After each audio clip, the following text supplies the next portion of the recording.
Bruno Fernandes might just be the most criticised captain in all of the Premier League. He moans too much, he waves his arms around, he's not captain material. A load of fans even thought that he should have gone to Saudi Arabia after they offered him monstrous money and genuinely life-changing wages. Add in the fact that Ruben Amorim said that he and Mainoo are both fighting for the same spot in midfield, and those voices have only gotten louder. But here's the truth, Bruno Fernandes is and has been for a long time a world-class footballer, and Man United would be a lot worse off without him. So here's why Bruno Fernandes might be the most underrated player in all of the Premier League. Whenever you mention the name Bruno Fernandes, you get a few different reactions. Some people talking about how overrated he is, some people saying how much they dislike him, the fact that he throws his arms around, like I said before, argues with referees. We've even had Roy Keane, probably the best United captain of my lifetime, talking about the fact that he should never be the Manchester United captain. He gets such an evocative response. Every time you talk to someone, they have a strong opinion on Bruno Fernandes. A lot of United fans love him. Most United fans love him. Most non-United fans absolutely hate him. He's one of those players that is completely divisive. Everyone has their opinion. Critics will say that he's petulant, that he gives the ball away too much, that he doesn't turn up in big games. And people who defend him like me will say he's turned up so many times for Man United that the fact that he's been here for 5 or 6 years and you can list a handful of games where he didn't is actually testament to how good he normally is. Now let's get into how good he normally is. Let's look at some of the stats that underlie this man that everyone has such a strong opinion on. Since arriving in January 2020, Bruno Fernandes has transformed United's creative output. He scored 100 goals for Manchester United from midfield and has over 80 assists in all competitions as well. He's also the 4-time Club Player of the Year. He's also won 13 Club Player of the Month awards. He was also the first ever player to win 4 Premier League Player of the Months in the same year. In his first season in 2021, he scored 28 goals and got 17 assists, still the record for most goals in a season by a midfielder. He carried United to second in the league and a Europa League final. Now you think, okay, well that was 5 years ago. Last season he got 19 goals and 19 assists for Manchester United in all competitions. He's still the highest output attacking midfielder in the world. He's created more chances in the Premier League than any other player since he arrived. These numbers aren't like nearly at the top. He isn't 4th or 5th in a team that finished 15th. He's at the top of the charts in a team that has been up and down. The attack in front of him changing constantly. The defenders behind him changing constantly. The manager in the dugout changing constantly. And he consistently hits these high, world-class, unbeaten numbers. It's absolutely amazing. And there's been some wonderful moments with Bruno Fernandes as well. It's not just these stats, these big games. People used to talk about him stat padding, which isn't a thing in football. But think the hat-trick against Leeds, the last-minute free kick to beat Liverpool in the FA Cup, the goal and assist versus Manchester City in the 23 Derby win, the assist in the FA Cup final. He lifted the Carabao Cup in 2023 as captain, ending a 6-year trophy drought. He's someone that does turn up in big games. And even last weekend against Chelsea, he gets himself on the score sheet from a deeper position. In his 100 goals for Manchester United, 30 of them have been for United to take the lead, and 21 of those were goals to win us the game. He scores big goals in big moments. And let's look a little bit wider at this season, because even though he's playing deeper, he's sat in that deeper number 8 role, which we'll get onto the controversies about him playing there. He's still leading the league in chances created. He's leading the league in progressive passes and in key passes. So he's not just playing it forward willy-nilly, he's actually putting people through, creating chances for his teammates more than anyone else. He does it every year. And for some reason, every single season, we sit here and the conversation is about, is he good enough? Should he go? Should we move on from him? Is he too petulant? Is he a captain material? Is he this? Is he that? And every single year, he delivers. It's absolutely insane. Now, let's be fair. Let's talk a little bit about some criticisms of Bruno Fernandes. I'm here to talk about his strengths. I think he's a fantastic player, but I don't want this video to just be me talking about how brilliant Bruno Fernandes is without talking a little bit about the weaknesses that he does have. And first of all, he gives the ball away a lot. He does. He always has done. His pass accuracy, when you look at it on paper, you think, that's not particularly good, 75%. That means every 4 times he has a pass, 1 of them is going to the opposition. But that's kind of the cost and the price you pay for him being so creative. The hardest thing to do in football is to put people through on goal, is to create chances and score goals. And if you can do that, you accept a little bit of the ball going errantly at times, or you giving a pass to the opposition. Now, personally, I think he probably does need to adapt his game, take fewer risks now he's sat deeper, because every time he makes a mistake in that deeper position, the opposition get the ball back a little bit closer to our goal. It's a little bit more catastrophic. But I do think he's doing that. He's also someone that shows his frustration in a way that fans don't like. Now, I personally think people show their frustration in different ways. And for some reason, as a society, as a football watching culture, we look down our nose at a player that throws his arms up in the air, spins around, slaps himself on the legs, and looks like he's being a mardy arse. Whereas if Roy Keane would lose his temper, but instead of doing that, he'd scream at his teammates, he'd scream at the referee, he'd put a heavy challenge in on the opposition. We like that. We accept that.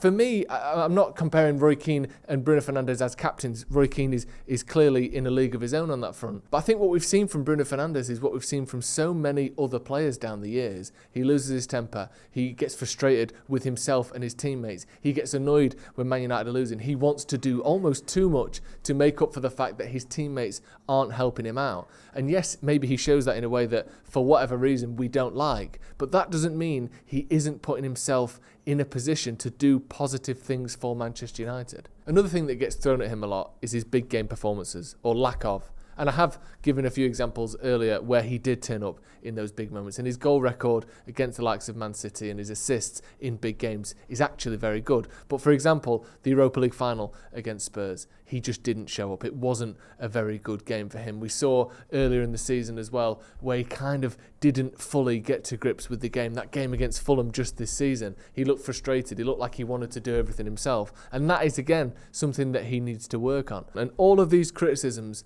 completely fuel the debate. They add to everyone's opinions of Bruno Fernandes. But is he really captain material? And I think this is a crucial thing that people don't really talk about with Bruno Fernandes, the ways that he leads at Manchester United off the pitch. He regularly attends the academy and women's teams matches. He paid for the travel and accommodation ahead of the 2024 FA Cup final. He's someone that is reportedly relentless and sets the tone and the pace in training. One of the people who does have those standards that we want everyone at Manchester United to adhere to. He does that. Ruben Amorim, the man who knows him best, who's there every single week with him, called him the most influential figure in the squad. This isn't a player that's holding Manchester United back. And I don't want to talk all about money, but let's not forget and let's reiterate the amount of money that he turned down this summer.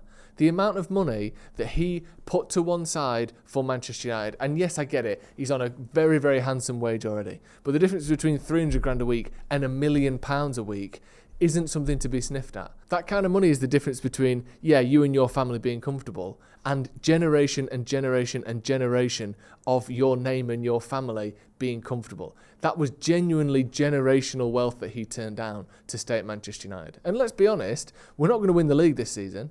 He's 31 now. So there's a half decent chance that he wins as much playing for Manchester United in the next couple of seasons as he would have done in Saudi Arabia.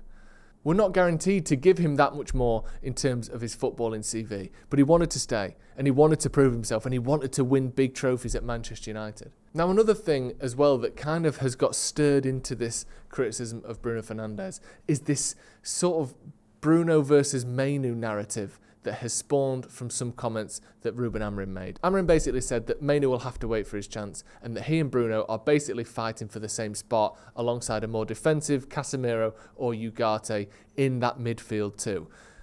Everyone knows Bruno doesn't get injured. Everyone knows Bruno wants to play every game. So therefore, put 2 and 2 together, Mainoo's never going to get a chance. If he's only playing behind the captain and the captain always plays, Mainoo isn't going to play.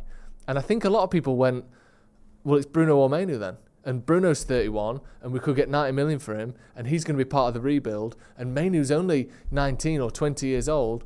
Let's keep it and build around him. And I absolutely love Kobbie Mainoo. I think he is the most exciting youngster that we've seen probably since Paul Pogba came through at Manchester United. He is the most exciting academy player in that time. But Bruno Fernandes is world-class right now. Kobbie Mainoo's got exceptional potential and is already a very, very competent midfielder, and I think he should get more minutes. But I don't think selling your best player in order to force that is the way to do it. And certainly allowing our sort of dislike of Mainoo's lack of minutes to make us dislike the captain at Manchester United, dislike Manchester United's best player. Those two things should be separate. Yes, Mainoo should get more minutes, and maybe Amorim should rethink his position that they can't play together. And actually, at times this season, they have been on the pitch together.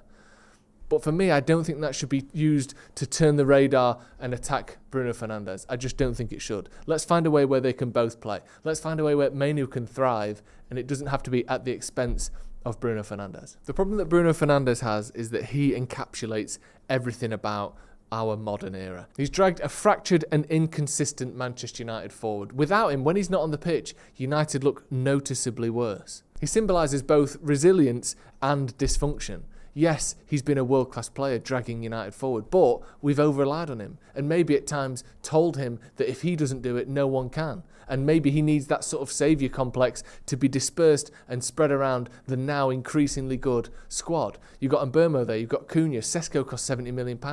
You've got players that Bruno can give the ball to, and I think at times he does need to add that to his game. Some United players become a legend by winning everything. If you came to Manchester United between 1993 and 2007 and you played at least one season, you won pretty much everything you can win as a footballer. That is a fantastic thing. And also, those players won it. It's not just we signed them and you got chucked in the machine and you won things. Every single one of those players deserves the accolades and the legendary status that they have.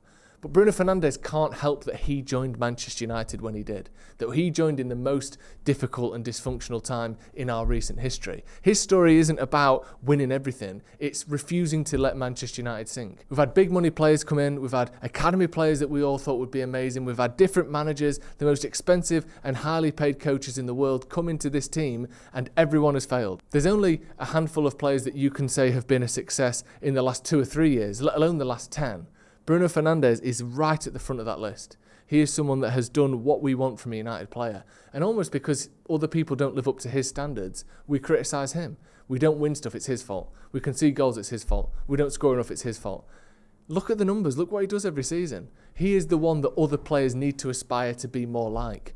He's the one that United need to win some trophies for, because for the last 5 seasons, he's done it not just by himself. He's had bit part players here and there. He's had people turn up for a season or two. But he's the only consistent performer at Manchester United, and I think we need to realise that. Right, then get your thoughts in the comments below on Bruno Fernandes. Am I being too kind to him? Does he deserve the criticism? Should he have gone in the summer? Or is he probably still Man United's best player? And if we're going to achieve anything this season, we need him firing and we need to back him.